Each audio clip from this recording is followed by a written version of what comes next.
Muy buenas tardes. Mi nombre es Sergio Bolívar. Soy gerente de Andina Consultando y catedrático de UPC. Y una vez más, los acompañaré esta tarde como moderador del quinto conversatorio Web Organizaciones. Agradezco a los miembros del panel por acceder a participar en este conversatorio. Hasta el momento tenemos 180 inscritos en esta sesión. Quiero informarles que estamos realizando la conexión a través de Facebook Live. Para quienes aún no hayan logrado inscribirse vía el aplicativo Zoom, pueden conectarse realizando la búsqueda en el Facebook del nombre del conversatorio, que es Responsabilidad Social y Donaciones, cómo las empresas abordan la crisis.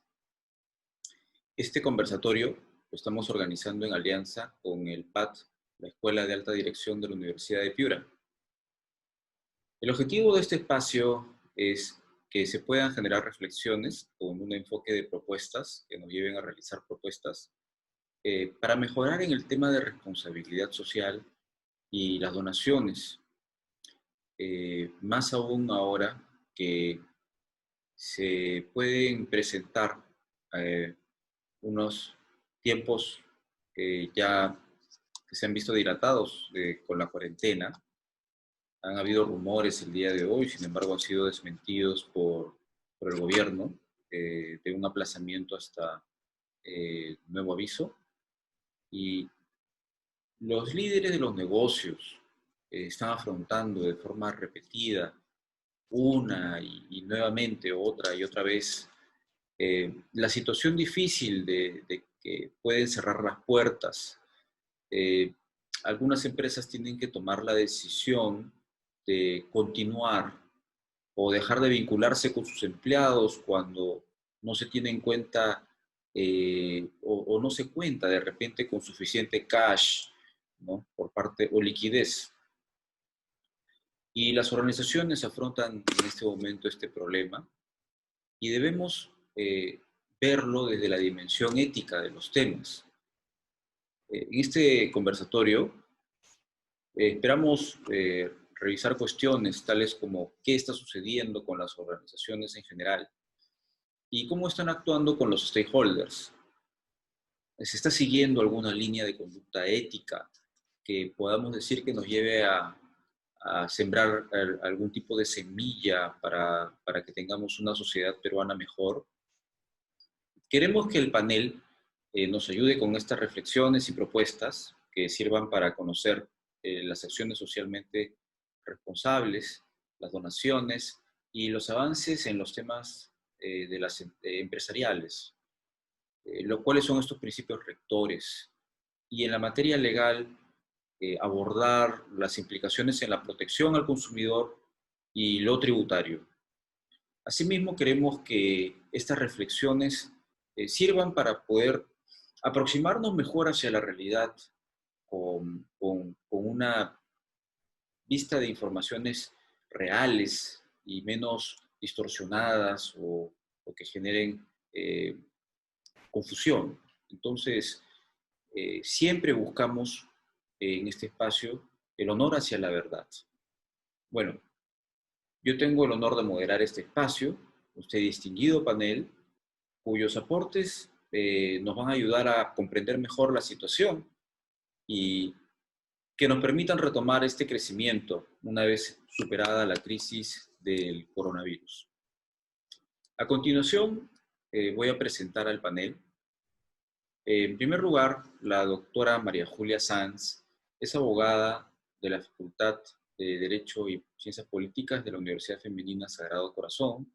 Es máster en Gestión Pública por la Maxwell School of Citizenship and Public Affairs en Syracuse University y MBA por la Escuela de Negocios Adolfo Ibáñez en Miami. Actualmente lidera el equipo legal y asuntos corporativos de las empresas del Grupo Bacus, parte de AB InBev en el Perú, y anteriormente ha sido directora de planeamiento de impuestos y proyectos financieros. También ha sido socia de Ernst & Young y se unió a la industria cervecera cuando se incorporó a Abacus en el año 2012. El doctor Sandy Cáceres, nuestro segundo panelista, es abogado de la Pontificia Universidad Católica, con estudios de maestría en dirección de empresas y es candidato a doctor en gobierno de las organizaciones por el PAT de la Escuela de Dirección de la Universidad de Piura. Tiene especializaciones en perfeccionamiento directo, perfeccionamiento en dirección en Harvard Kennedy School of Government y la IES Business School de España. Es socio fundador de DEI Consulting y ha sido director nacional de AISEC. Se ha desempeñado como director y asesor de estrategia de diversas organizaciones, tanto público como privadas, y actualmente es profesor de Gobierno de las Personas y Realidad Nacional del PAT de la Universidad de Piura. En los temas legales tenemos al doctor Alonso Morales, quien es abogado de la Pontificia Universidad Católica del Perú. Ha realizado la maestría en mención de Derecho Civil y Comercial por la Universidad Mayor de San Marcos y también ha realizado el doctorado de Derecho Empresarial por la Universidad de Sevilla, de España. Tiene especializaciones en Derecho Administrativo y Regulación Económica por la Universidad de Salamanca y destaca por su labor en entidades públicas y privadas, sociedades mercantiles, es árbitro de la Cámara de Comercio de Lima, de la OCSE y otras instituciones.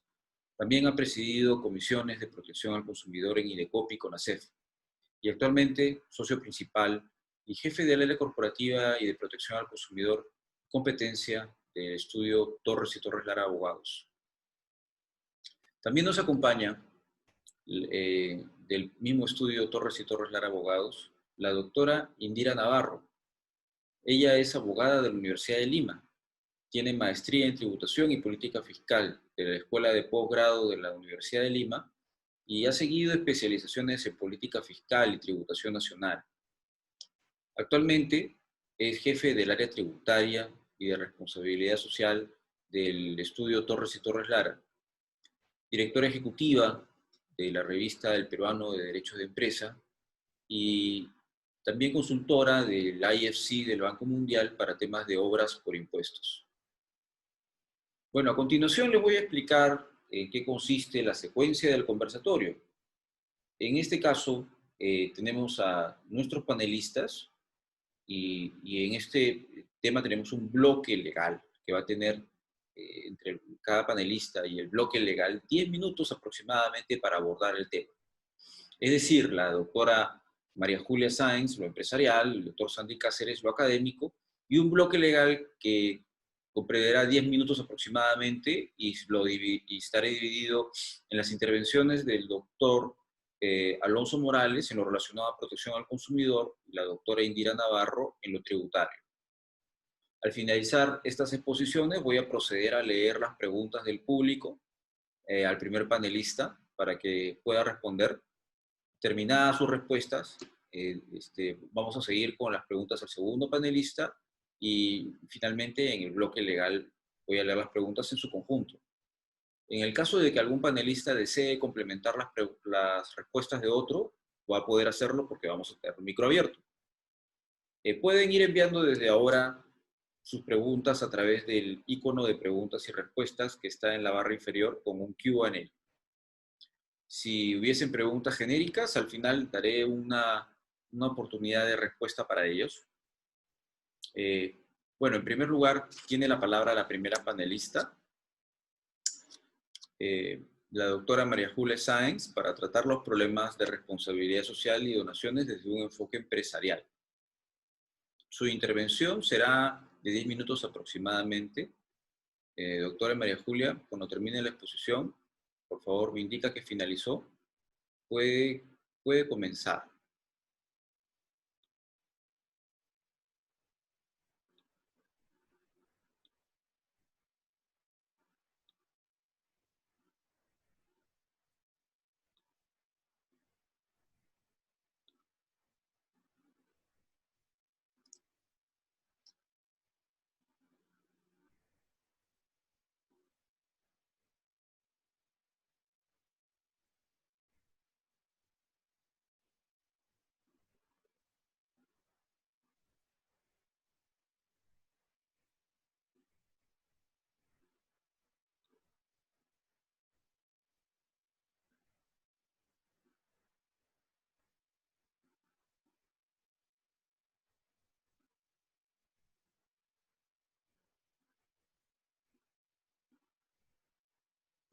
costosa, no cuesta, mejor, no tiene un costo para el bodeguero, y lo que pretende es que sea visible para todos, ¿no?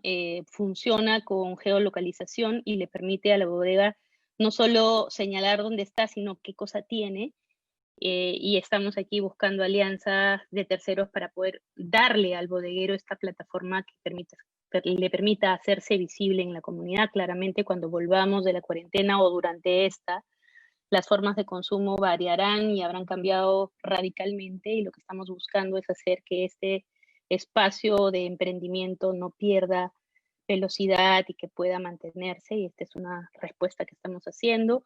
Nuestro objetivo es que más de 150.000 bodegas, que son aquellas que atendemos directamente, puedan acceder a esta herramienta y que esa data pueda ser compartida por todos, y que ellas puedan vender no solamente nuestros productos, pero sobre todo todos aquellos que son de primera necesidad, que hoy están presentes en todos los hogares.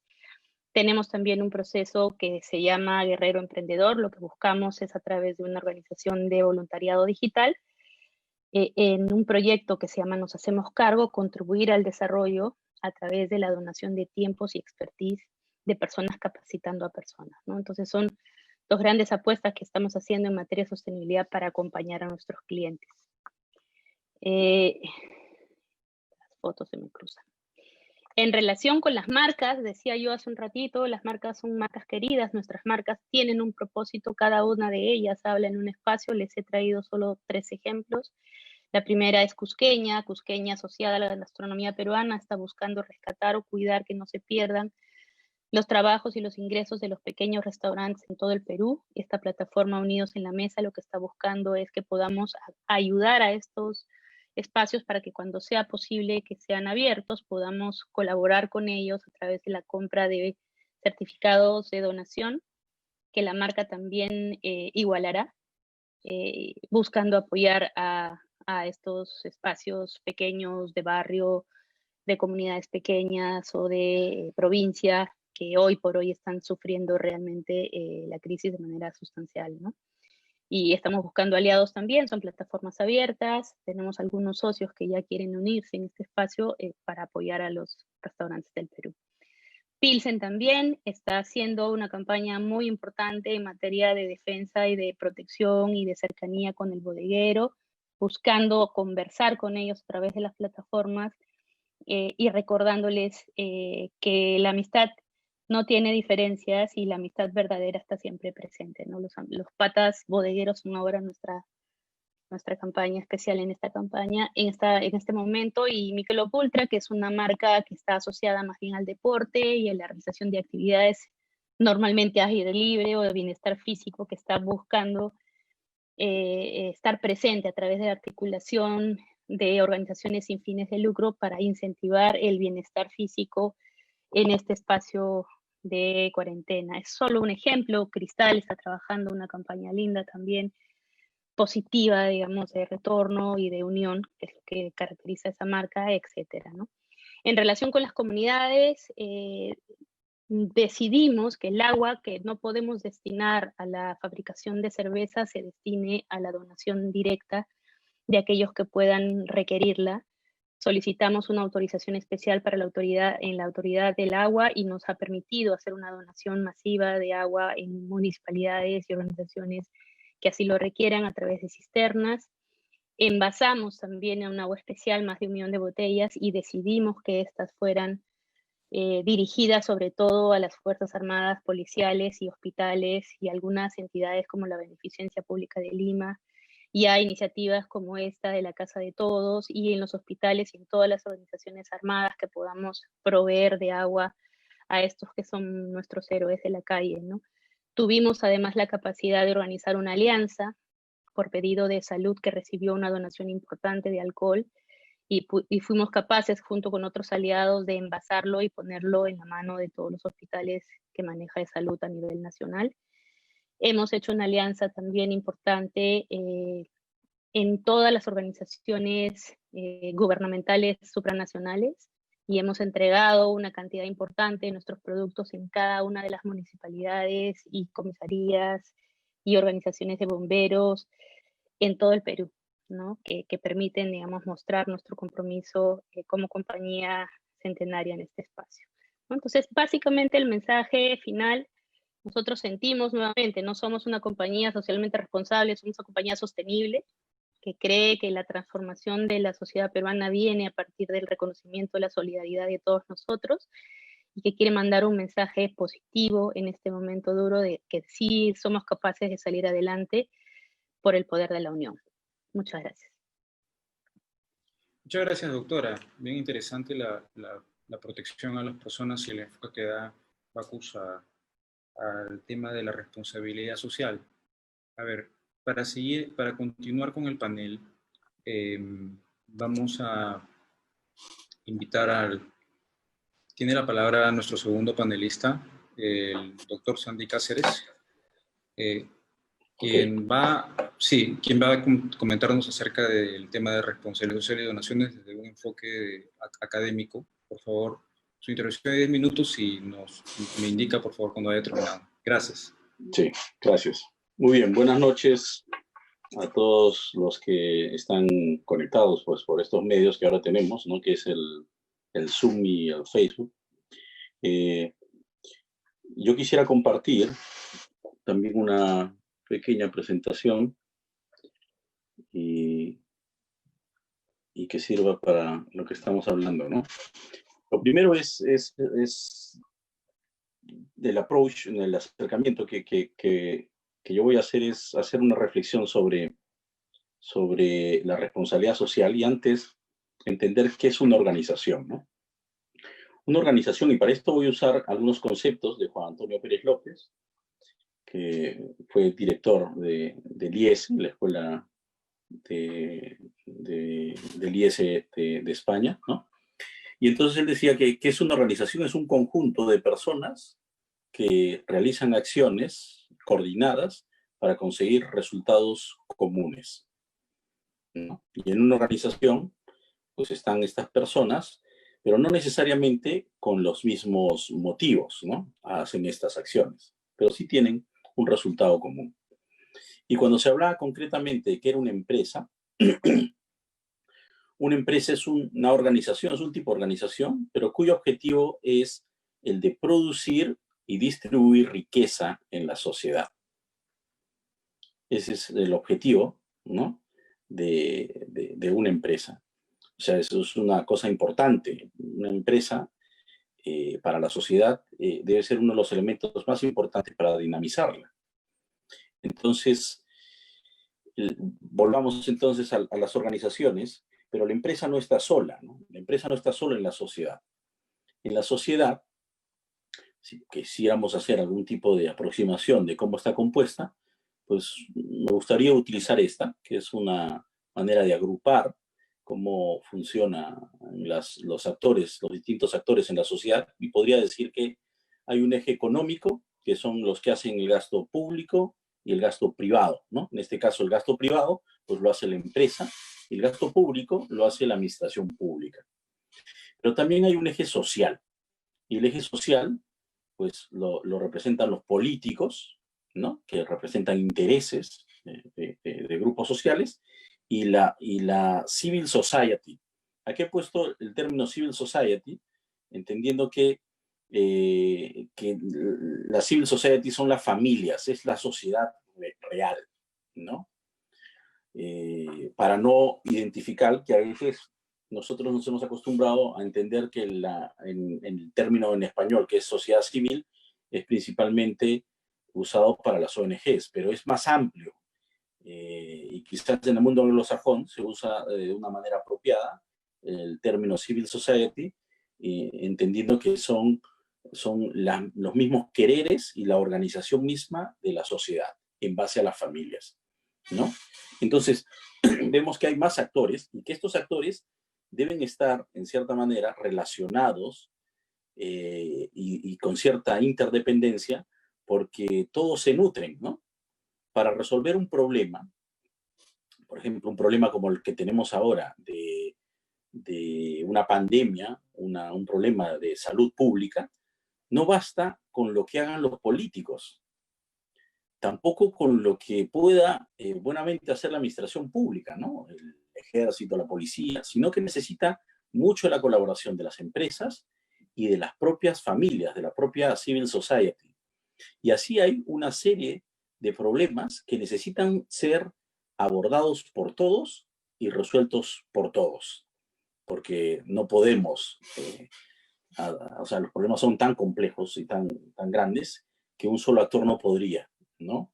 Y ahí se está viendo el esfuerzo que está haciendo, por decirlo así, el Poder Ejecutivo y el esfuerzo que están haciendo tanto los hospitales, las fuerzas del orden, pero también esfuerzo que tienen que hacer las empresas, ¿no? De todo tamaño, ¿no? Las empresas grandes, las medianas y las pequeñas, que son las que, en cierta manera, están también sufriendo bastante, ¿no? Y las familias, porque las familias también están siendo golpeadas, ¿no?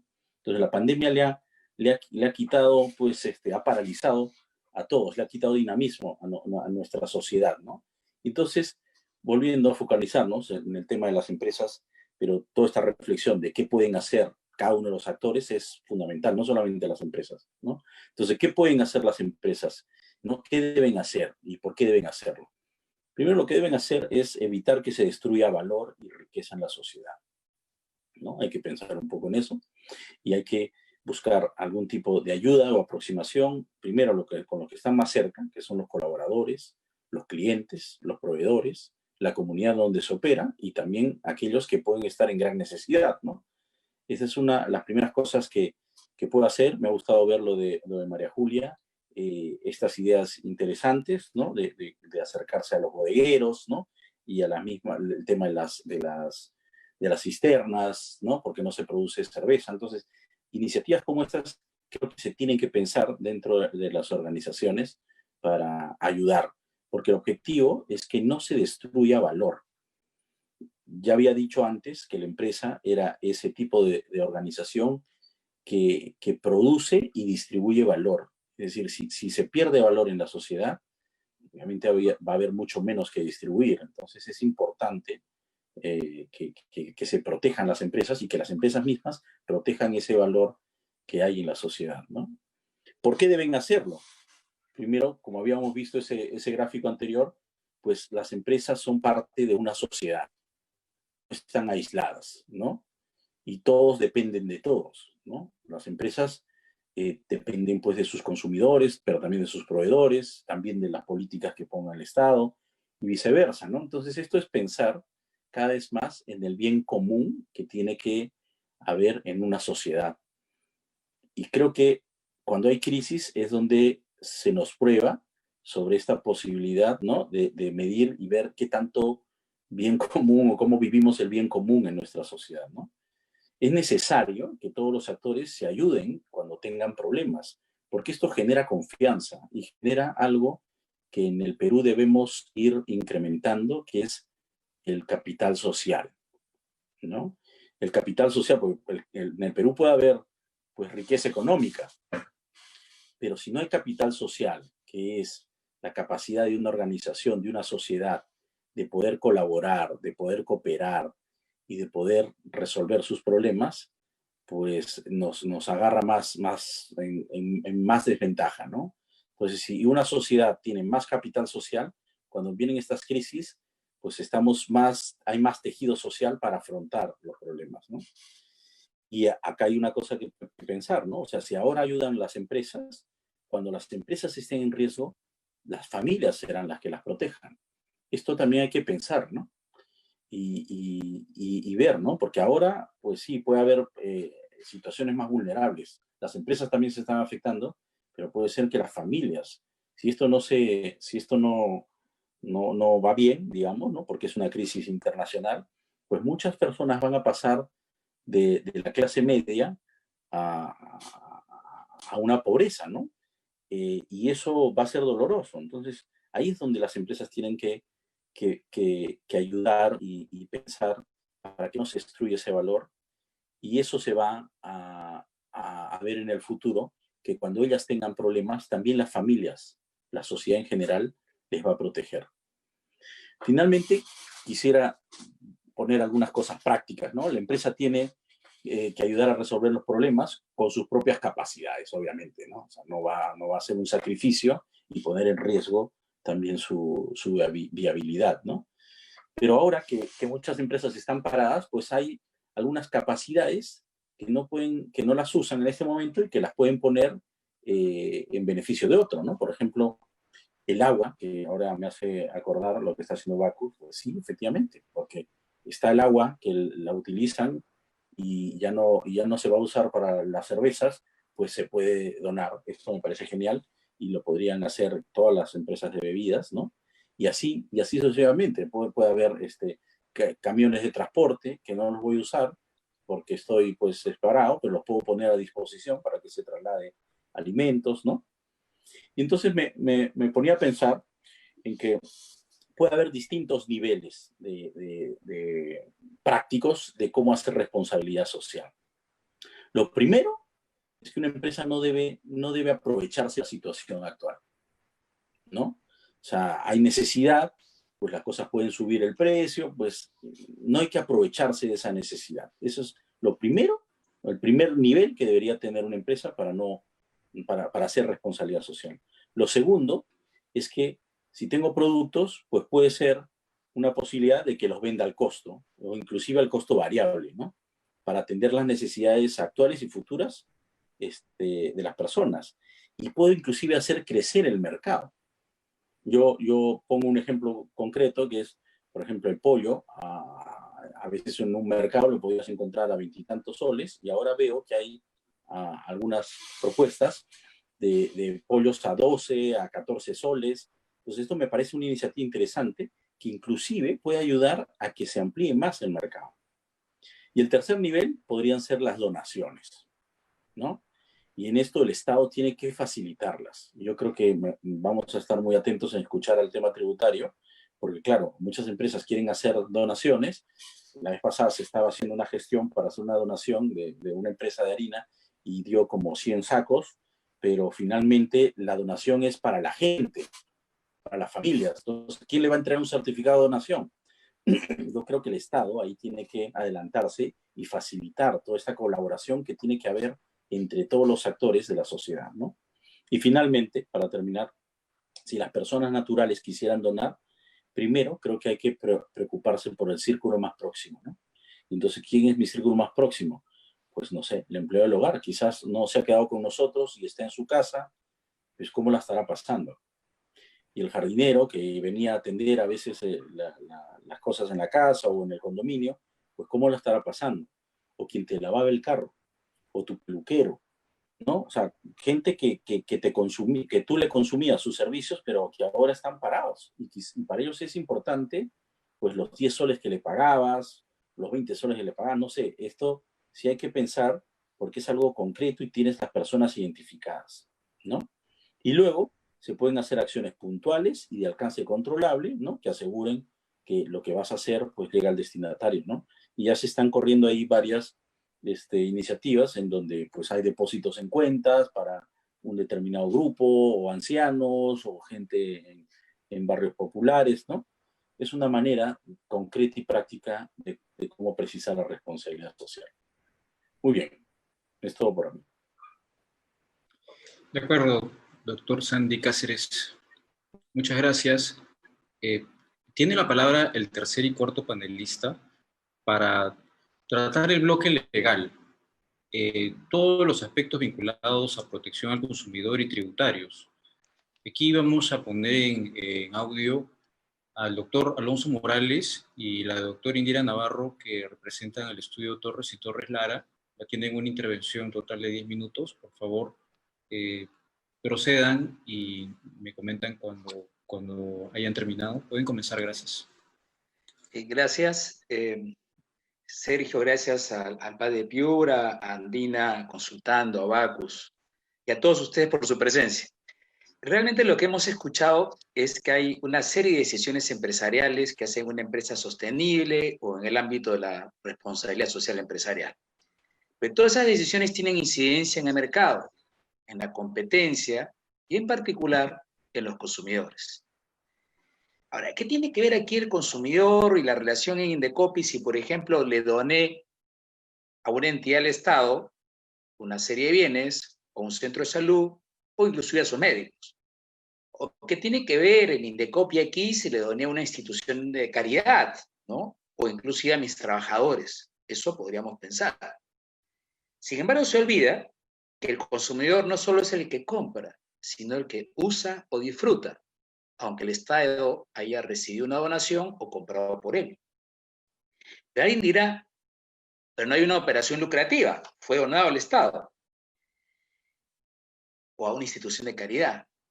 Pero es que hace tiempo se superó ya la noción de mirar el contrato como una relación de bien contra el precio, o prestación y contraprestación, y más bien lo que hoy Indecopy es mira la actividad, ¿no? Si tu actividad es de naturaleza lucrativa, entonces para mí en conjunto no hay una operación gratuita, ¿no? Siempre termina siendo de un modo o de otro una operación con interés determinado. Entonces, no hay nada gratuito en el mundo del mercado para Indecopy, visto así, vale decir, en este caso, a caballo regalado, sí se le mira el diente, ¿no? Y es interesante analizar entonces de esta perspectiva lo que han venido haciendo algunas empresas, ¿no? Por ejemplo, me llamó mucho la atención el caso de Delosi, ¿no? Conformada, pues, como ustedes saben, por KFC, Pizza Hut, Starbucks, Burger King, Antusan, en fin, que donaron 24 toneladas de alimentos. Algo semejante hizo Norquis, ¿no?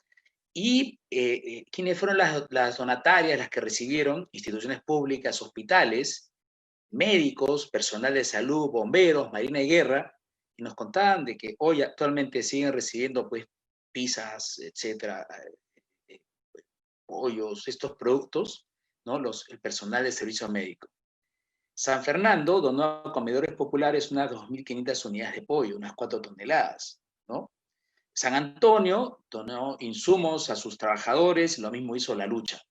Muy bien, lo que hay que tener presente es que obviamente en el mercado, aunque esto haya sido donado, pues lo que esperan los consumidores de estos productos es que los productos estén buenos, sean de calidad, no me vayan a intoxicar, vale decir, están en su periodo de vigencia, ¿no?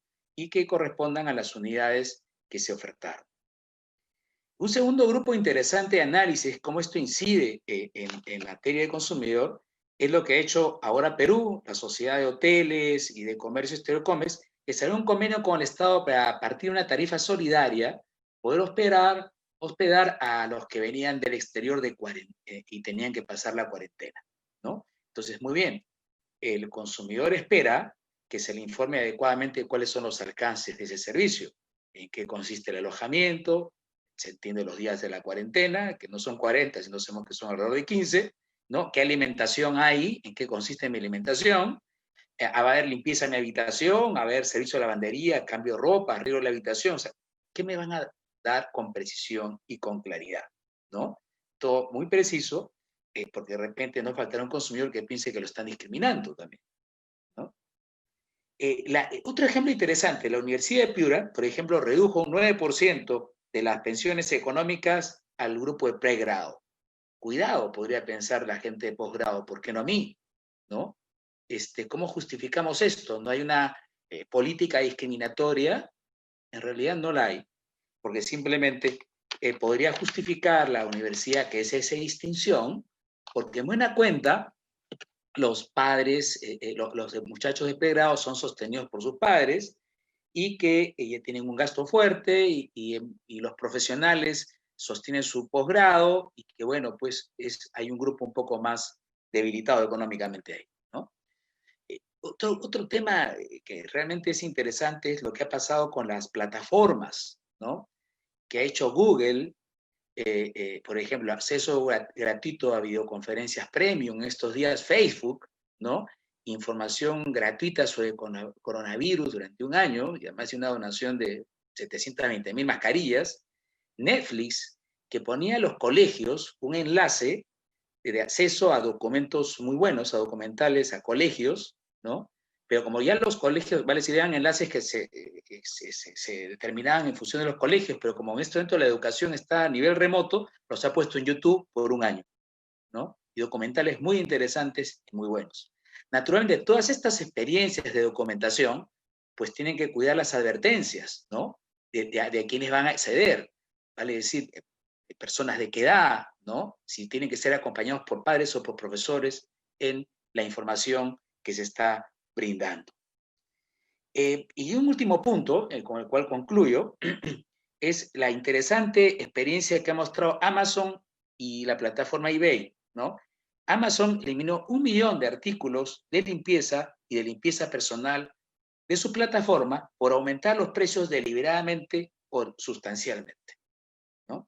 eBay hizo lo mismo respecto de mascarillas y pañuelos desinfectantes, porque superaron por mucho los precios regulares, ordinarios. Claro, esto es impactante, ¿no? Porque si esto lo hubiese hecho el Estado, se hubiera dicho, oye, esto es una intervención, un control de precios, una intervención en la libertad empresarial, ¿no? Pero lo hace un privado porque trata de cuidar seguramente y obviamente la reputación de su plataforma, ¿no? Y obsérvese, y lo hace jurídicamente de modo aceptable porque tiene el principio de libertad de contratación que lo apoya, ¿no? Pero claro, la libertad de contratación tiene sus limitaciones. Si estás en posición de dominio, no puedes excluir, sobre todo cuando estás en posición de dominio y lo que quieres es apropiarte del mercado de los que estás excluyendo. Práctica exclusoria típica, ¿cierto? Que no es el caso, obviamente ni de eBay ni de Amazon, no es el caso, y su posición de dominio termina haciéndose cada vez más discutible, puesto que tienes a AliExpress o Alibaba, tienes a Wish y otras plataformas que están haciendo lo mismo, ¿no? Quería por el momento circunscribirme eso y presentarles esos casos, y muchas gracias. Lira.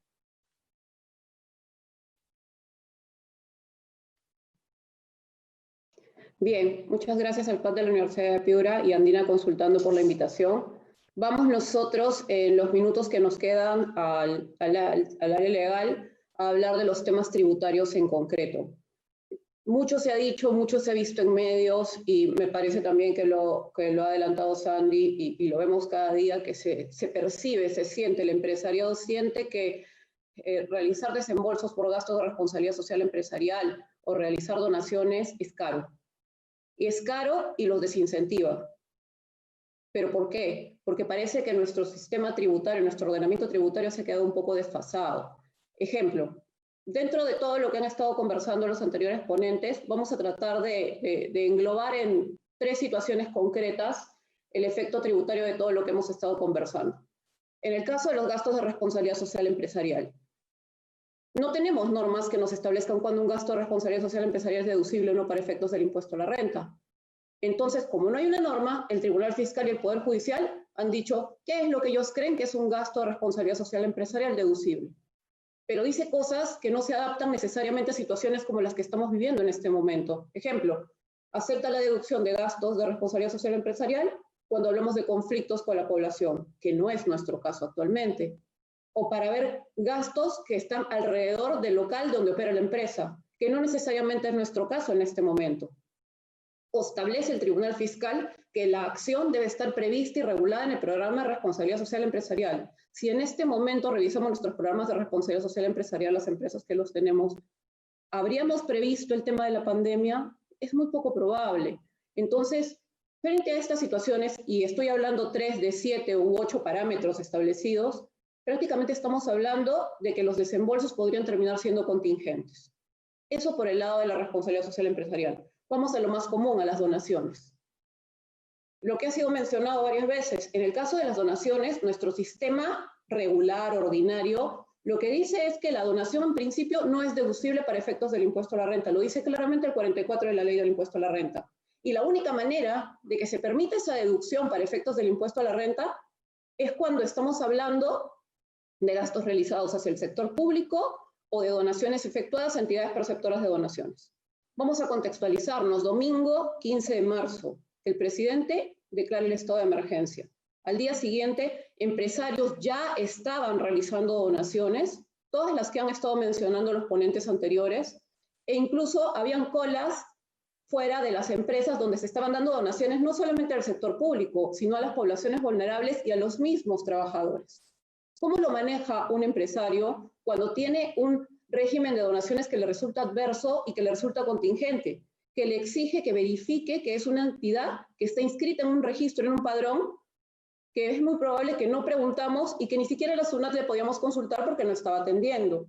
Entonces, tenemos incluso un informe de la misma SUNAT que señala que la donación de servicios no es deducible como gasto para efectos del impuesto a la renta. ¿Qué es lo que necesitamos entonces? Urge, es indispensable en este momento un régimen especial de donaciones. Y esto no es ajeno a nuestro gobierno. Recuerden el año 2017 cuando pasó el fenómeno del Niño, ¿lo recuerdan? En ese momento se generó un régimen de donaciones transitorio que facilitó y canalizó en gran medida este tema de las donaciones. Entonces, sería importante que el Poder Ejecutivo, en este momento que ya tiene la facultad, facilite. ¿Por qué? Porque al facilitar las donaciones, no lo debemos pensar como que estamos pensando en el beneficio del empresario, porque no es un beneficio, es simplemente neutralizar el efecto. ¿Para qué? Para que el empresario de ninguna manera se vea desincentivado, de ninguna manera, que no exista un elemento tributario para que tome la decisión de ayudar, porque estamos en un contexto donde definitivamente necesitamos ayuda y colaboración. Entonces, las decisiones económicas no deben estar condicionadas por un efecto tributario. Las decisiones económicas deben estar condicionadas porque somos empresas sostenibles, como lo comentó María Julia, porque somos empresas socialmente responsables o porque tenemos una vocación de colaborar. Entonces, si no se encarece y el tema funciona, vamos a tener muchas más formas de compartir con los demás. Un tema que también se mencionó ha sido el tema de la disminución de las tarifas hoteleras. En este caso también sería conveniente que se documente efectivamente la disminución de precio para que precisamente la administración tributaria nuevamente no desincentive estos actos. Y esto es el marco legal. Estamos hablando entonces de la necesidad de generar un marco legal que fomente estos actos. Estamos en una situación que no va a durar un mes, ni va a durar 2 meses. Estamos hablando de que las proyecciones de los especialistas en temas económicos están hablando de un año, de quizás nos vamos hasta el año 2021 con este tema, y lo que se necesita es una conducta empresarial responsable y sostenible en el tiempo, porque tiene que ser así, tiene que ser sostenible en el tiempo. Todos los ajustes tienen que realizarse en nuestro sistema tributario de modo que esto pueda persistir y que no se trate de desincentivar al empresario, porque precisamente el empresariado es el que nos va a ayudar y va a ayudar al gobierno directamente a salir de esta situación. Creo que por el tema tributario por el momento es todo lo que quisiéramos comentar. Gracias, Sergio.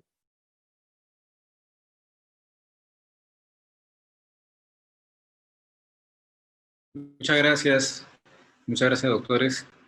Bueno, a continuación vamos a dar inicio al espacio de preguntas y respuestas, que va a tener una duración aproximada de 30 minutos. Recordemos que el panel va a estar en modo audio, entonces quien desee complementar alguna respuesta que está dirigida a los panelistas lo puede hacer. Voy a proceder a las preguntas de la doctora María Julia Sáenz. En primer lugar, ¿cómo está afrontando la empresa la responsabilidad social en la política de impuesto a la renta? ¿Se está logrando la equidad social? Esa es una primera pregunta. Una siguiente pregunta, ¿tiene información de lo que está pasando en este momento en la transnacional que forma parte de Bacus, INVEP, en el exterior? Una siguiente pregunta es, ¿cómo se han hecho las donaciones de agua para ser consideradas como gastos y no una liberalidad? Y una próxima pregunta es, ¿cuál es la situación económica de los bodegueros, actualmente de los bodegueros? Y una última pregunta es, ¿de qué forma se podría apoyar actualmente a las Fuerzas Armadas, policías y profesionales de la salud que arriesgan la integridad y la salud física y psicológica, como lo ha advertido el presidente de la Federación Peruana de Psicoterapia, y si es que el modelo que ustedes están aplicando con sus empleados podría aplicarse también en este grupo? ¿Y de qué manera? Por favor, doctora María Julia, ¿tiene la palabra? Sí, muchas gracias. Varias de mis respuestas tienen materia tributaria y a pesar de mi pasado orgulloso tributario, les voy a comentar que no ha sido nuestra prioridad el tema tributario en lo absoluto en este espacio, pero les voy a ir comentando. En realidad, con la primera pregunta, el impuesto a la renta y equidad, no termino de entender bien a lo que se refiere. Podría hacer un abordaje en dos espacios. El primero, en relación a cómo el gobierno decidió ayudar para propósito de cumplir con obligaciones tributarias en general, difiriendo sobre todo temas de pagos mensuales y la declaración jurada anual de impuesto a la renta, cosa que no alcanzó a nuestra compañía ni a ninguna otra compañía como nosotros. Nosotros no hemos recibido ningún tipo de beneficio o incentivo tributario de ninguna naturaleza. Y hemos cumplido y venimos cumpliendo con nuestras obligaciones porque así lo ha dispuesto el gobierno y siendo completamente signatarios, digamos, del principio de cumplimiento legal, eso es lo que estamos haciendo, ¿no? Y estamos mucho más interesados en realidad, más que en incentivos, en que podamos volver a operar y que podamos volver todos a estar seguros en una operación segura de cara a que podamos superar esta crisis juntos, ¿no? Respecto de la operación a nivel internacional, lo que les puedo decir es nuestra compañía tiene presencia en todo el mundo y nos tocó el coronavirus en China como primero a todos y tenemos el orgullo y la satisfacción de señalarles que no hemos tenido en todo este tiempo, más de 3 meses desde la existencia, 4 ya, desde la existencia de esta pandemia, que lamentar ni contagios relevantes en la operación China, por ejemplo, donde no hubo contagios en todo este espacio, y lamentablemente solamente dos personas muertas en todo el mundo, ¿no? 280.000 personas, prácticamente en 90 países, lo cual nos deja satisfechos de las capacidades de seguridad y de control y de cuidado en la salud de nuestros empleados. Solamente en el Perú no operamos. Tenemos restricciones en algunos otros mercados, pero el único país que ha prohibido la operación cervecera es el Perú. En relación con el tema de liberalidad o gasto, como decía hace un minuto, nosotros no nos hemos fijado si lo que aportamos o lo que definimos entregar era o no deducible. Coincido con Indira en relación a la situación de la regulación vigente, que efectivamente no ha acompañado en general los espacios de crisis, que ha ido variando además en materia de donaciones de manera significativa y que nos ha dejado confundidos a muchos, ¿no? Hemos pasado de usar créditos fiscales a usar gastos tributarios, volver a créditos fiscales, mezclar operaciones, retirar espacios, incorporar espacios, es complejo.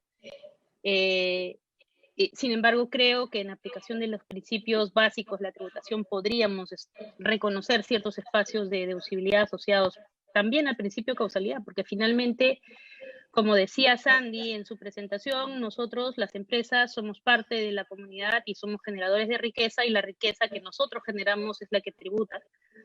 De manera que todos aquellos espacios o situaciones excepcionales en las que nos presentamos generan reducciones en esa riqueza que deberían ser reconocidas y también deberían generar créditos o beneficios que tendrían que ser reconocidos en la medida en que nosotros podamos ayudar a cerrar brechas que hoy estamos viviendo, por ejemplo, en llegar a comunidades donde no existe o no llega a la velocidad que quisiéramos el Estado, podríamos nosotros suplir, como lo hemos hecho, por ejemplo, con el agua, que como les repito, probablemente tengamos que tributar sin deducciones, porque es lo que corresponde si finalmente la aplicación de las reglas tributarias es leída de esa manera, y así será, porque nuestro convencimiento es que nos toca apoyar y no encontrar ventajas o beneficios de primera mano, ¿no? Aunque deberían existir, sin duda, pero no ha sido nuestra primera prioridad.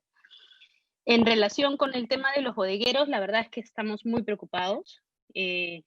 Más de la mitad de las bodegas están cerradas, y están cerradas en razón a cierto temor, sin duda, pero sobre todo a desabastecimiento. Es complicado para negocios chiquitos como ellas mantenerse vigentes con tantas restricciones.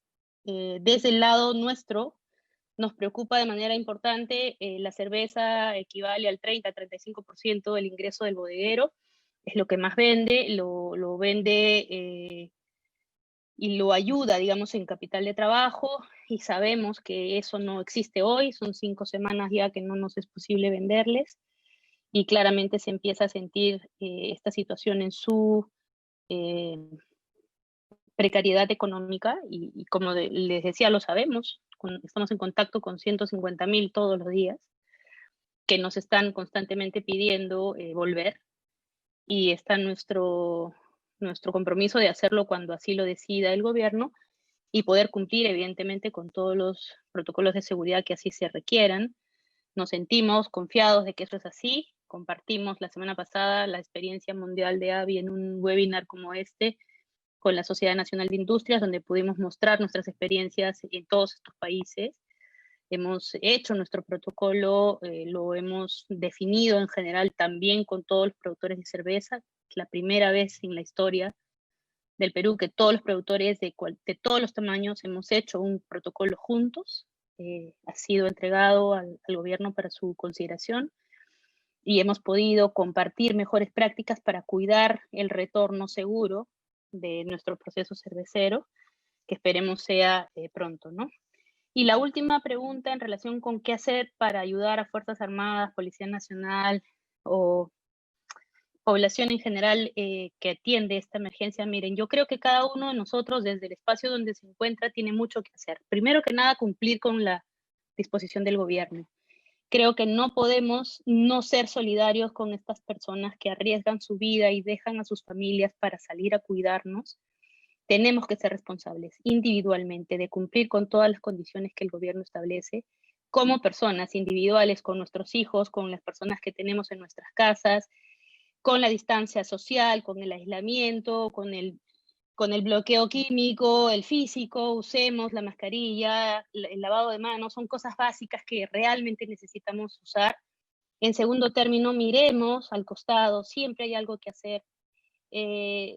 Yo me emociono mucho con ellos. He tenido, en estas 5 semanas solo he podido salir 2 veces. Las 2 veces han sido para acompañar en un primer momento al Comando Conjunto en la entrega del agua que pudimos donarles, y en un segundo momento el espacio médico de alcoholes para salud. Y la verdad es que siento un profundo orgullo de todos nosotros de poderles haber dado un poquitito de lo que nosotros tenemos para facilitar su labor, pero creo que lo que más podemos hacer es cumplir con nuestra obligación y mantenernos en el aislamiento que se pide, mantener la distancia y usar protocolos de seguridad y ser conscientes de que probablemente muchos de nosotros no vayamos a sufrir decesos, pero que podríamos generar decesos en otros que son poblaciones más vulnerables que nosotros, y que nos toca ser ciudadanos comprometidos, responsables, y ayudar desde el lugar en el que nos encontremos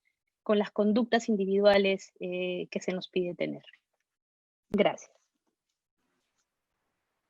Gracias, doctora. Un mensaje solidario importante. Tenemos unas preguntas que están dirigidas al panelista Sandy Cáceres. A menos que alguno quiera complementar las anteriores. No. Bueno, las preguntas al doctor Sandy Cáceres. ¿Qué opinión le merece el tema del despido que se han presentado en muchas empresas, casos como de los cines? Y hay unas informaciones que son muy crudas respecto a lo que ha dicho la OIT. Ha indicado que hay pérdidas devastadoras por el coronavirus, que equivale a 230 millones de trabajadores que van a perder el trabajo a tiempo completo. En este contexto, ¿cómo evalúa el tema del concepto de capital social? ¿Se aplica? Una segunda pregunta es, ¿de qué forma se debe tratar la violencia en el hogar durante la pandemia, cuando la ONU advierte que está incrementando? Una tercera pregunta es posible hacer algo articular a las pymes con demostraciones solidarias en el contexto que estamos viviendo? Y una pregunta final es, ¿de qué manera las empresas están implementando protocolos para reducir el problema de la desinformación? Doctor Cáceres, adelante, por favor. Doctor Cáceres. Muy bien, sí. Disculpa, estaba anotando las preguntas. Gracias. A ver, quisiera ir en orden, ¿no? Primero, sí, se ha hablado de los despidos. Es un poco lo que yo decía, que es peligroso el no ayudar a un actor importante como es la empresa en estos momentos y la sociedad, las familias, porque estos despidos pues son producto de la propia incertidumbre, porque nadie tiene claro cuándo va a acabar esto y cuáles van a ser, digamos, los impactos para la empresa o en su entero, pues, en su entera dimensión, ¿no? Entonces, esto hace que se tomen decisiones desesperadas y también que pueden ser contraproducentes porque pueden ser decisiones apelando al corto plazo, ¿no? Y diciendo, este año no podemos perder. Bueno, la verdad es que una empresa, si solo mira el corto plazo, pues está condenada a no levantar la cabeza, ¿no? Entonces yo creo que sí, pero o sea, se tiene que pensar más en el largo plazo al momento de tomar estas decisiones, pero también mucho hacen los otros actores. O sea, la información la tiene que abrir y ser transparente el Estado, ¿no?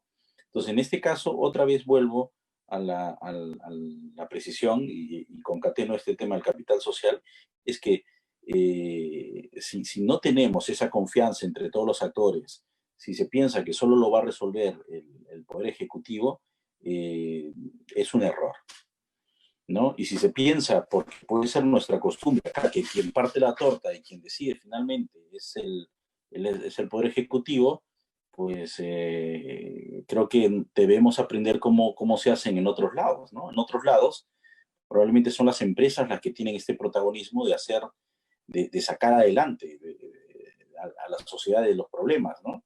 Entonces esto es muy importante. La pregunta de ser capital social sí hace ver que no tenemos todavía este aspecto desarrollado, ¿no? Y si quieren, hago tres precisiones sobre capital social. El capital social se ha hablado desde Aristóteles, ¿no? Que ha hablado pues, sobre sociedad, ¿no? Y política, pero voy a usar uno más reciente, que es el de Robert Putnam, que es un profesor de Harvard, y para él capital social está en base a tres cosas: relaciones de confianza, normas de reciprocidad y compromiso cívico. Las relaciones de confianza están relacionadas pues a la honestidad que hay en una sociedad. Las normas de reciprocidad a la solidaridad que hay en una sociedad. Y el compromiso cívico al bien común, si hay una preocupación por el bien común. Entonces simplemente apliquemos estos indicadores a nuestra sociedad y veamos qué tanto capital social hay. Y bueno, si en esta crisis se ven algunos huecos, pues es oportunidad de comenzarlos a llenar, ¿no? Con más solidaridad, con más transparencia en la información, para dejarse ayudar, ¿no? Porque no es un problema solo del Ejecutivo, es un problema de todos. Y con más preocupación por todos, ¿no? Por el bien común. Y quizás abordando las últimas preguntas, en lo que es la violencia del hogar, pues sí. Y esto creo que se debería pensar mucho en que ahora se utiliza mucho la televisión y los medios de Internet para educar, pues sale una idea interesante que es, oye, como hay violencia en el hogar, ¿cómo se debería educar? ¿Cómo se debería educar al hogar? Entonces, ahora que todos estamos encerrados, o estamos en el Internet, o estamos en la televisión, por decir algo, pues todas esas cosas sí, otra vez, el bien común, ¿no? La gente se está peleando. ¿Qué debemos transmitir? Pues virtudes, ¿no? Debemos transmitir virtudes, debemos transmitir paz, esperanza. Esto es otra vez responsabilidad social de los medios de comunicación, porque claro, viene mucha presión en la gente, ¿no? Los problemas psicológicos, los problemas entre parejas, ¿no? Y finalmente, el tema de las empresas de la desinformación es volver a lo anterior, ¿no? Que es, necesitan transparentarse todas las cosas, todo lo que está pasando. O sea, el Ejecutivo tiene que ser muy transparente si ha habido errores, si algo no está funcionando, pedir ayuda al sector empresarial. No, es imposible que este problema, que es inédito, lo solucione solo el Poder Ejecutivo. Bueno, lo dejo ahí. Creo que he tratado de absolver todas las preguntas. Ok, de acuerdo, doctor. Bueno, tenemos a continuación unas preguntas al panel legal. Aquí he tratado de consolidar varias preguntas que están referidas a lo tributario, pero también al aspecto de protección. Entonces voy a leer las preguntas para ambos panelistas. Primero es, ¿qué medidas concretas se están tomando, se deben tomar para asegurar la salud de los trabajadores y de los clientes en la crisis? Una segunda pregunta, que es un comentario. Se necesita precisar si la empresa que dona o la persona o entidad que no está registrada como una entidad receptora de donaciones frente a la SUNAT, porque no se le está reconociendo el gasto, entonces sería un ingreso para la compañía afecto a impuesto a la renta. En este caso, que se reconozca el gasto sería una ventaja, es realmente una ventaja. Ahí necesitamos que se deje muy en claro esa diferencia entre la deducción del gasto, que no sería un beneficio, y otra que sería, ¿qué es a cuenta de los impuestos? Es una pregunta muy del lado tributario, ¿no? Y un aspecto laboral, otra pregunta es, a pesar de que las medidas que se toman, se están tomando, ¿cómo se va a evitar de poder enfermarse un trabajador o un empleado que no cumple con las demandas de la empresa? ¿Qué hacer en estas situaciones, ¿no? En este momento. Bueno, hay preguntas legales a los abogados varias, así que voy a continuar leyéndolas. ¿Qué lectura tiene acerca de los sobreprecios en este contexto? Casos como el tema de los alimentos y las mascarillas y los temas del cuidado personal. ¿Se debe proteger el uso de productos certificados cuando se necesita producirlos por empresas pequeñas o empresas que no necesariamente se han dedicado a hacerlo en el pasado y no tienen estas certificaciones? Otra pregunta es sobre el tema tributario. Sería, ¿se deben tomar en cuenta en este contexto de la volatilidad de precios y la reciente caída del precio del petróleo, cómo afecta el asunto tributario también? ¿Qué medidas tributarias se pueden tomar en este aspecto? Y finalmente, una pregunta también para el aspecto tributario es, estas medidas de flexibilización, exactamente qué consistiría este régimen especial de donaciones, si es que son medidas concretas de flexibilización, si es que se ha hecho alguna propuesta al Poder Ejecutivo que puede establecer algún régimen de donaciones al respecto, o si es que ya se ha hecho, ¿cuándo estaría reflejado, ¿no? Esto, si es que ha tenido alguna respuesta al respecto, ¿no? Por favor, quedan abiertos ambos abogados para el doctor Morales y la doctora Navarro para que nos respondan. A ver, Indira, ¿comienzo? No te escucho, pero bueno, ok. Tomo la iniciativa. Ya, ok. Ok. A ver, en materia sobre precios y certificaciones, efectivamente, el control de precios no es la solución, es la responsabilidad de la empresa en lo que están haciendo. De alguna manera, los precios también reflejan, ¿no es cierto?, la escasez que existe en los productos y los sobrecostos que está generando el traslado, la dificultad del personal, los horarios reducidos y el hecho de que no haya producción en muchas materias, ¿no? No obstante, debo admitir que a diferencia de otras experiencias que hemos tenido en el país, para los que hemos vivido la época de escasez del gobierno de Alan García, el primer gobierno de Alan García, esta época, la conducta y la responsabilidad de los empresarios ha variado mucho y ha evolucionado mucho, ¿no? Vemos mucho autorregulación y mucho autocontrol en lo que puede ser. Hay un gran cuidado reputacional de la marca en relación a que se la pueda atar o vincular a un tema de especulación pura y dura, ¿no? De ahí que ustedes pueden apreciar que Indecopi se mata insistiendo en que no hay control de precios y que, por ejemplo, en el tema del servicio educativo, ellos no van a ingresar en esa materia y esperan que los padres de familia y los centros educativos se pongan de acuerdo, ¿no? Y que asuman posiciones empáticas de un lado y del otro, no solo por la situación particular de los padres, sino también por las inversiones que hicieron los centros educativos en una educación presencial que había comenzado y que hoy que tienen que readecuarse a una educación no presencial, y en la cual a veces en esta discusión un poco dura que se está produciendo antagónica entre ambos sectores, centros educativos y padres de familia, se están olvidando del interés superior del niño, que es obtener, aunque sea en condiciones difíciles, la mejor educación, ¿no?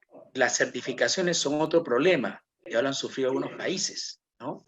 En España, por ejemplo, habían mascarillas que no llegaron a ingresar y que por temas de certificaciones, y que mientras España estaba tratando de ver cómo solucionar el problema, se las compró Colombia,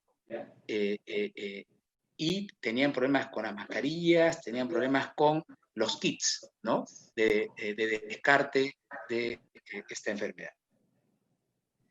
Realmente, en el fondo, creo que es lo que hay que hacer. Simplemente lo que el gobierno ha hecho es publicitar cuáles son los estándares que corresponden a estos productos, y que creo que lo que tienen que hacer es simplemente, no hay tiempo para certificar, ni posibilidad de lograr las certificaciones en este momento, o al menos en la mayor parte de los casos. Lo que en buena cuenta tiene que hacerse es luego hacer un control ex post y corroborar que estos productos sí correspondían a los protocolos y que cumplieron con los protocolos, aunque no hayan sido certificados. Eso va a generar, o tiene que generar un tipo de reglamentación en ese sentido, ¿no? Indudablemente, en materia de protocolos de seguridad para los clientes y los trabajadores, nuevamente la responsabilidad de la empresa va a ir más allá, al margen de que las normas vayan a salir en ese sentido.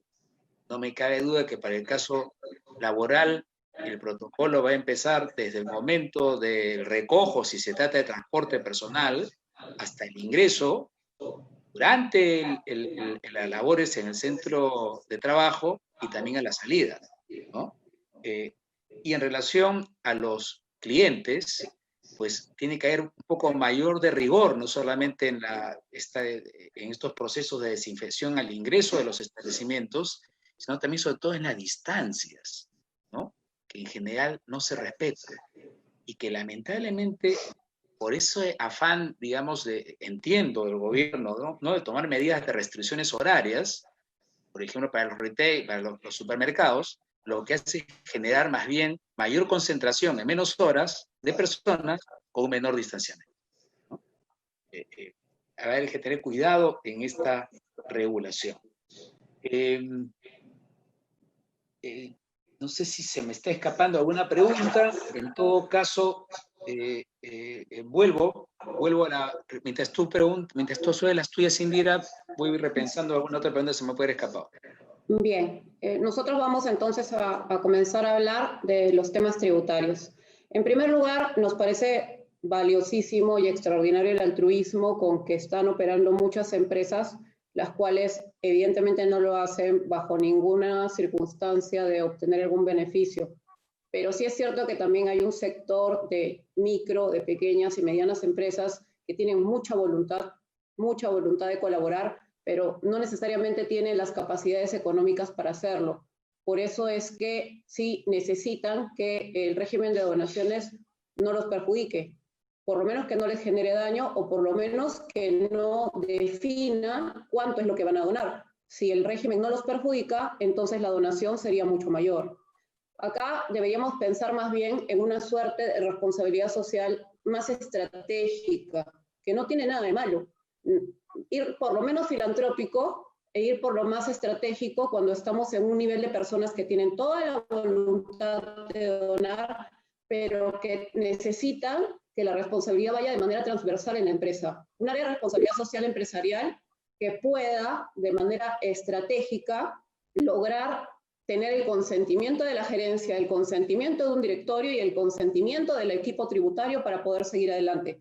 Esas son las situaciones de responsabilidad social empresarial que tienen mayores capacidades y mayores alcances y son más sostenibles en el tiempo. Eso es lo importante y es lo que quisiéramos que comencemos a mirar. Mirar no solamente el momento, mirar el futuro. porque este tema, repetimos, y los especialistas lo han señalado, no va a durar 2 meses, 3 meses. Nosotros necesitamos que los empresarios sigan apoyando a todos, que los empresarios sigamos apoyando todo el año 2020 y quizás el año 2021. Entonces, sí se necesita algún tipo de, como decimos, no beneficio, sino forma de neutralizar esta situación. Que el tema tributario no condicione lo que quieras hacer ahora por las poblaciones vulnerables, que el tema tributario no condicione que quieras ayudar a los hospitales, que quieras ayudar a las Fuerzas Armadas, que quieras ayudar a la policía. El tema tributario no debería condicionar eso. En este momento, el Poder Ejecutivo lo que tiene, todavía no tiene un proyecto de ley, pero le han dado facultades para determinar el tema de manera cuantitativa. Nosotros creemos que lo que podría hacer es seguramente lo que hizo en su momento cuando ocurrió lo que mencionábamos, el desastre natural del 2017. Generar que se centralicen las donaciones en una entidad debidamente controlada y que eso permita que se deduzca el gasto, que por lo menos no perjudique a la empresa que está donando de ninguna manera, con todos los controles y rigores de la Contraloría General para que las donaciones lleguen efectivamente tanto en dinero, tanto en bienes e incluso en servicios que nuestro régimen actual no lo permite, lleguen a manos de quienes más lo necesitan. A la pregunta que señalaron, si no es entidad perceptora de donaciones registrada, en este momento la donación no sería útil para la empresa, sí, porque la norma lo ha dicho, como lo hemos mencionado, en principio la regla es que las donaciones no son deducibles para efecto del impuesto a la renta y las excepciones son al sector público o a una entidad inscrita en el registro de entidades perceptoras de donaciones de la SUNAT. En el caso de la flexibilización de los regímenes, más que flexibilizar, como decimos, estamos hablando de neutralizar el efecto. Si nosotros tenemos prohibido donar, lo que va a generar es que la empresa, además, imaginemos que dona 1 millón de soles, además de donar el 1 millón de soles, va a tener que pagarle a la administración tributaria el 29.5 de esa suma, de manera adicional. Que si eso no ocurriera, el empresario no va a donar el 1 millón de soles solamente, puede donar 1.295.000, ¿me dejo entender? Entonces, queremos que la parte tributaria no condicione la necesidad que tenemos en este momento para poder apoyarnos en el empresariado, porque efectivamente, como lo dijo Sandy, me parece también el Poder Ejecutivo no puede ir solo. Este es un tema en el que tenemos que movernos absolutamente todos. Solo brevemente, para terminar, esta parte, este es el momento donde ustedes también habrán podido advertir que las personas y las empresas van a recordar quiénes estuvieron a su lado. Y muchas empresas quieren estar al lado de quienes más lo necesitan. De alguna manera el tema tributario puede condicionar esa situación. Pero viéndolo desde la perspectiva de la responsabilidad social empresarial, este es el momento para tomar decisiones correctas, para colaborar con las personas que más lo necesitan. Es el momento claro donde nosotros debemos estar. Nosotros incluso, como firma legal, procuramos hacerlo y seguramente ustedes también lo hacen dando estos momentos y estos espacios gratuitos para poder contribuir con la formación, con la información, con todo aquello que podemos nosotros dar desde nuestra tribuna, la tribuna académica, la tribuna legal. ¿Por qué? Porque nos interesa el cumplimiento tributario y la idea es que todos salgamos bien de esto. Este tema de la pandemia lo que ha generado es evidenciar que somos todos vulnerables y que todos necesitamos de todos. Aunque parezca una frase hecha, eso es necesario. O sea, todos tenemos que colaborar. No es solamente el rol del gobierno, sino todas las empresas tenemos que estar. Y la mejor manera de que todas las empresas estemos es que ninguna situación ajena a la voluntad de colaborar condicione esas ganas de seguir adelante y de hacer responsabilidad social estratégica. Creo que es todo por el momento. ¿Alonso? Sí.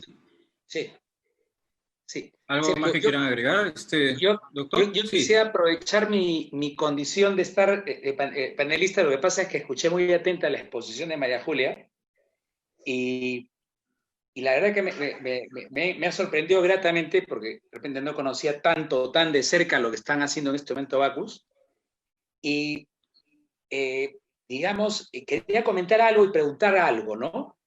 No sé si solo la realidad Bacus o en qué medida lo han trabajado.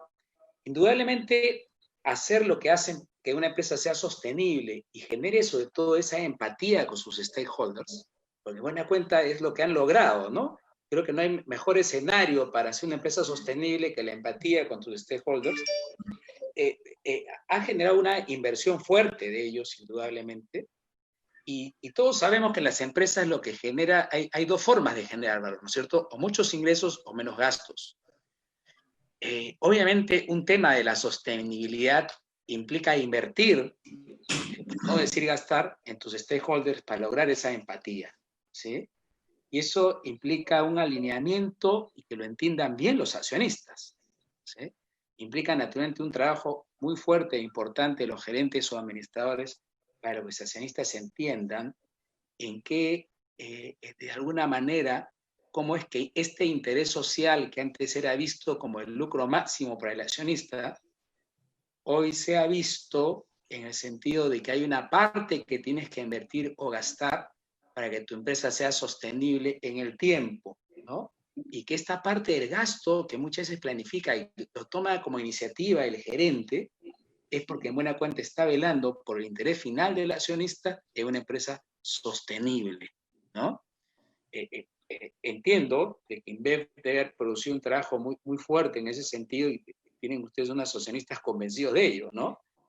Pero sería interesante un poco cómo lo han trabajado, María Julia, si nos lo puedes compartir, porque creo que ese es el reto de las empresas día a día en materia de cómo lograr que los accionistas entiendan, ¿no? Y más aún en un país de tercer mundo como el nuestro, en un país en vías de desarrollo, entiendan cómo es que esta inversión es necesaria para que logren las empresas un largo plazo, ¿no?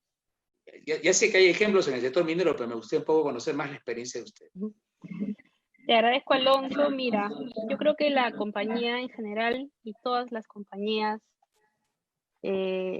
somos conscientes, hoy más que nunca, de que somos parte de un ecosistema, ¿no?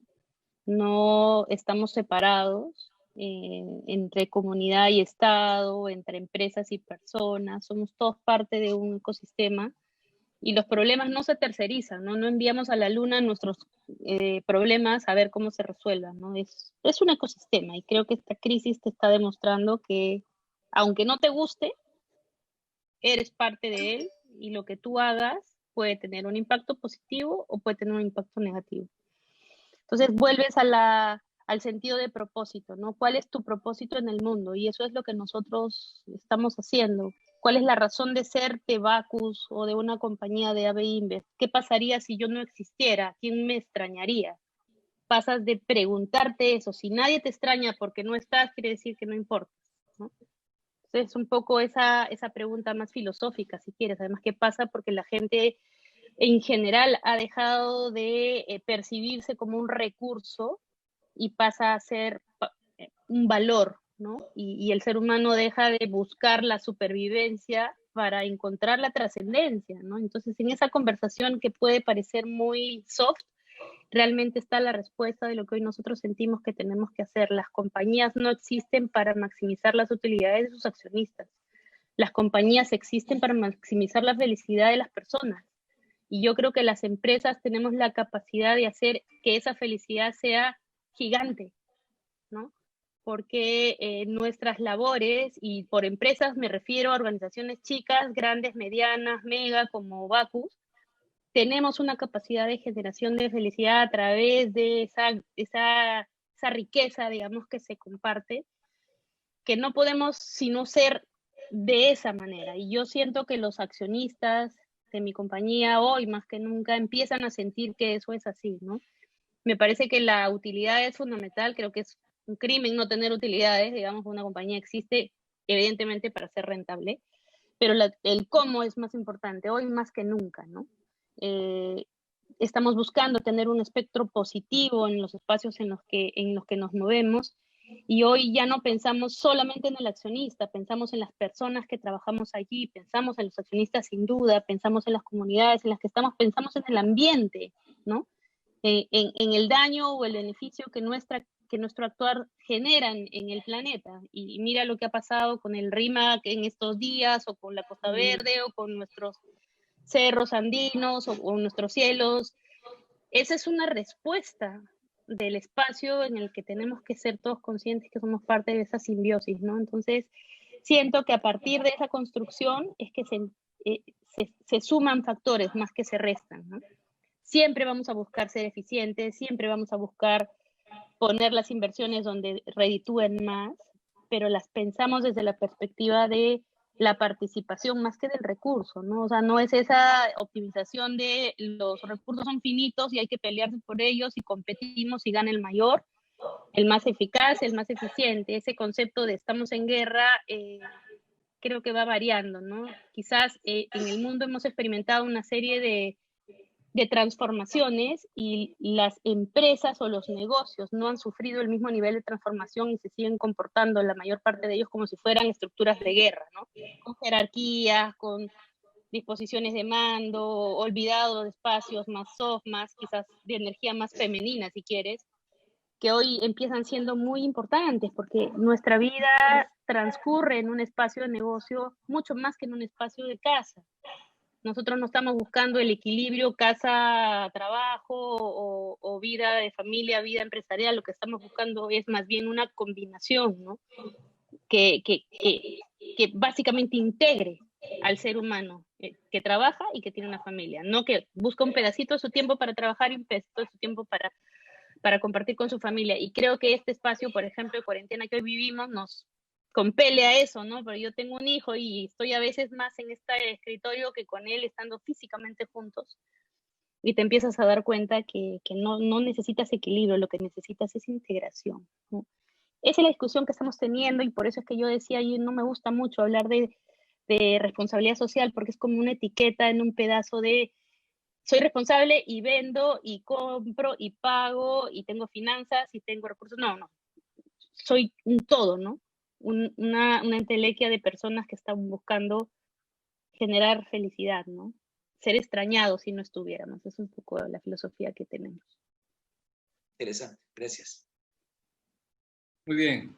Vamos a hacer una pregunta final de cierre para todo el panel, que está formulada para términos generales. ¿Cómo perciben ustedes que se podría recomendar formular alianzas, formular esa unión entre empresas, ONGs y otros actores para participar en donaciones? ¿Qué es lo que se podría hacer de manera concreta, pragmática, para que se encuentre ese lado humano? Inclusive entidades financieras están pensando en intervenir en este tratamiento. ¿Cómo lo ven ustedes? Puede tomar la palabra cualquiera de ustedes.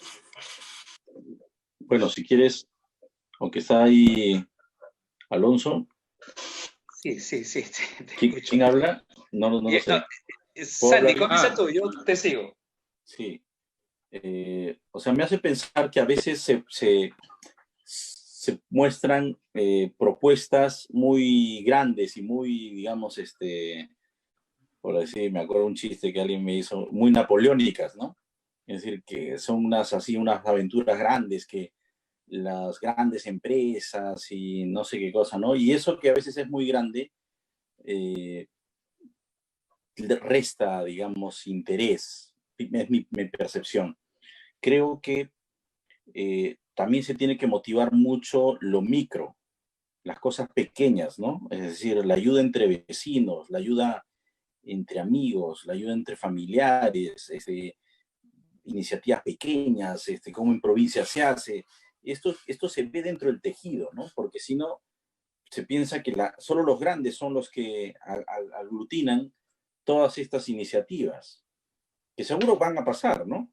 Pero creo que hay que pensar también en todas esas iniciativas prácticas que se pueden hacer desde el hombre común y corriente, desde tu casa, ¿no?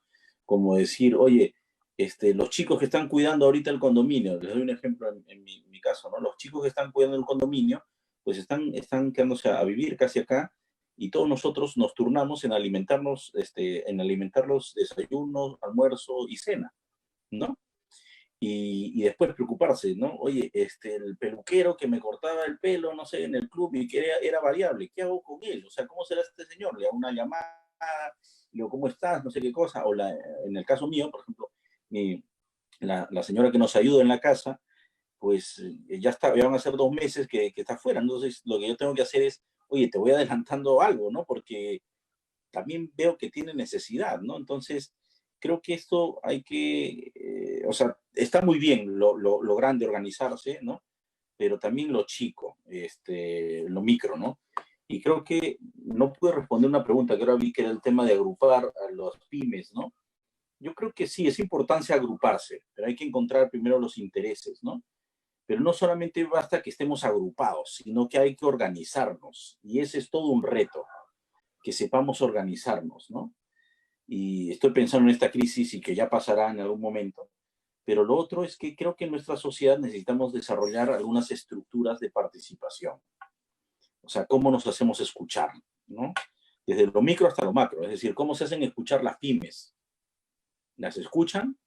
¿A quién escucha, digamos, el Estado? A Confiep, y bueno, las pymes y los informales, que son la mayoría del país, ¿quién les escucha, no? Entonces, creo que sí hay que generar distintas estructuras de participación en nuestra sociedad para poder ir resolviendo y viendo el problema en su real dimensión, ¿no? Porque si no se diagnostica bien el problema, pues solo se van a tener puntos de vista parciales, toda la buena intención seguramente, pero no le vamos a atinar con las alternativas a la solución del problema, ¿no? Es lo que se me ocurre a tu pregunta, ¿no? Yo puedo contar una experiencia, Sergio, en particular. Nuestro estudio de abogados, que es uno de los pocos estudios que, mejor dicho, creo que es el único estudio hasta ahora que tiene la certificación de RSE, de Responsabilidad Social Empresarial, entre otras razones porque aparte de temas de consumidor, ha tenido un arraigo en el tema de cooperativas, que son empresas de tipo social. Y tu pregunta es muy buena, porque digamos, a nivel microfinanzas, uno de los sectores más importantes ha sido el sector cooperativo para asociar, y en particular a las empresas agrarias. Me refiero a las cooperativas de ahorro y crédito, que son, vamos a decir, los banquitos de las pequeñas empresas agrarias. Pues ha salido este fondo de asistencia, de apoyo a las MIPES, ¿no? FAEMIPE, y resulta que, digamos, cuando tú vas al agro, las pequeñas financieras son muchas de estas cooperativas, ¿no? No hay mucha banca privada, no hay banco de la nación muy cerca, y son estas pequeñas financieras. Entonces, cuando estas quieren acceder a este financiamiento de FAEMIPES, dicen, no, ustedes no, porque son muy pequeñitas. Y cuando se juntan en centrales, que vamos a decir son como especie de cooperativas de segundo piso financieras, se dicen, no, porque solo prestamos a las que directamente trabajan con el agro. Entonces, mire el problema que tienes de financiamiento para el agro, ¿no? Y obviamente el agro además es muy informal, ¿no? Y entiendo que al ser muy informal, la regulación de los bancos les impide trabajar con sectores que a veces no manejan estados financieros, o que, por ejemplo, sus terrenos, sus predios, no tienen, por cierto, digamos, inscripciones en registros públicos actualizadas. Entonces, no sirven para garantías preferentes o para garantías hipotecarias. Entonces, yo le preguntaba a estas cooperativas, ¿cómo ustedes terminan prestando o teniendo garantías? Porque simple y llanamente me decían, lo que hacemos es nosotros le decimos al que va a recibir el crédito, a ese parcelero, véndeme tu casa. Y la venta de la casa es la garantía. Y luego cuando se acaba el crédito, le revenden la casa, ¿no? Ese es el otro mundo del Perú que no se está viendo y al cual la regulación no está llegando, ni el financiamiento del Estado está llegando, ¿no? Esos son temas que tenemos que afrontar y resolver. Pues tú decías, como buen criterio, ¿cómo hacemos en el tema financiero para que se asocien y se ayuden? Y mira lo que está pasando en este caso. Cuando se asocian, sus asociaciones empresariales o de servicios financieros son muy pequeñitas. Y cuando hacen un paso más, la regulación le dice, no, tú ya eres muy grande y eres de segundo piso, ya no te doy. Conclusión, igual no les llega. Quería decirte, tenemos un problema de regulación. Y como todos sabemos, en el Perú el 90% de la economía es pequeña empresa. Y el agro, parcelero, mucho más. Y ese sector necesita mucha ayuda y hay que ver cómo hacemos con regular mejor estos temas para que llegue finalmente esa asistencia financiera. Gracias. No sé si la doctora Indira o la doctora María. Doctora, a ver. Sí, un breve mensaje. Yo creo que es importante que todos sintamos que podemos hacer algo, ¿no? No importa el tamaño. A veces, como hacía Alonso o el mismo Sandy, ¿no? Esa pequeña ayuda que tú le das a esa persona cercana a ti es toda la ayuda que va a tener. Y para ti es un poquito y para ella es el mundo. Igual de ayudas gigantes que podemos hacer algunos que tenemos algún brazo mayor, es tan relevante, ¿no? Entonces yo creo que es importante ser conscientes de que siempre al costado hay alguien que necesita más que uno. Y mi consejo en el equipo con el que yo tengo la satisfacción de compartir la mayor parte de mi tiempo, ese es siempre el mensaje, ¿no? El del costado probablemente necesite algo de ti, ¿no? Y eso es lo que hemos hecho. Hay muchas alianzas grandes, estupendas, caminando a niveles empresariales, a niveles de organizaciones sin fines de lucro, jóvenes, adultos. En todas partes hay gente que quiere hacer y que no sabe cómo. Hay plataformas que ayudan, algunas de ellas nosotros las manejamos también, que juntan gente que quiere ayudar y gente que necesita de esa ayuda. Ese es uno de los ejemplos que les puse con este voluntariado digital, que busca eso, plataformas, ¿no? Pero lo más simple y humano que yo puedo decir es eso, ¿no? Fija al costado tuyo la ayuda que para ti puede ser muy pequeña, para el otro puede ser el significado entre la vida y la muerte, ¿no? Literalmente. Muy bien. Doctora Indira. Sergio, sí, gracias. Mira, no, escuchándolos a todos, básicamente tengo la sensación de que si queremos resumir en algo, esto es que cada uno de nosotros, desde donde estamos, desde el nivel en que nos encontremos y del tamaño en que seamos, debemos preguntarnos, ¿yo cómo puedo sumar a lo largo de esta cadena comercial en la que me encuentro respecto de mis proveedores, respecto de mis clientes, respecto de mis trabajadores, respecto de mis inversionistas? Un pequeñísimo ejemplo como firma legal. ¿Qué es lo que tratamos de hacer nosotros, que mencionaba un poco Alonso? Además del servicio legal, buscamos siempre el cumplimiento tributario hacia nuestros clientes. Tratamos de proteger a nuestros clientes, de no ponerles letra chiquita en los contratos. Tratamos a nuestros proveedores de no ahorcarlos. Si tenemos la posibilidad de pagarles de manera anticipada, lo estamos tratando de hacer. Tratamos de que nuestros trabajadores preservarlos y conservarlos en la medida de lo posible. Pese a que nosotros somos una mediana empresa, estamos haciendo todos los esfuerzos por mantenernos unidos y los que se tendrían que ir, vamos a tratar de rescatarlos. Entonces, de alguna manera, lo que nosotros deberíamos preguntarnos siempre es ¿cómo sumo en esta cadena en la que me estoy desempeñando? Hay un minuto nomás por un tema que creo que no hemos alcanzado a tratar, que sí es importante y de repente le puede importar a muchas personas, y me parece que también es de manejo extraordinario de Bacus, que es el mecanismo de horas por impuestos. Es un mecanismo que permite converger el ámbito tributario con el ámbito social. Es una manera de impactar positivamente. Por el mecanismo de horas por impuestos lo que se hace es que un privado con toda su experiencia ejecute y financie un proyecto de inversión pública. En este momento, miren cómo somos testigos de que las clínicas están trabajando con telemedicina y telesalud. Algunos hospitales lo hacen, pero si uno o más empresarios se juntaran y trataran de hacer una obra por impuestos de telesalud o telemedicina, imagínense el impacto que podría lograrse. Entonces, son muchas cosas las que creemos que podemos hacer y de hecho nosotros de aquí lo que podemos hacer es invitar a la gente a que busque cómo sumar en este momento. Como lo hemos dicho y como todos lo sabemos, en realidad este tema no va a durar 2 meses, este tema puede durar hasta 1 año.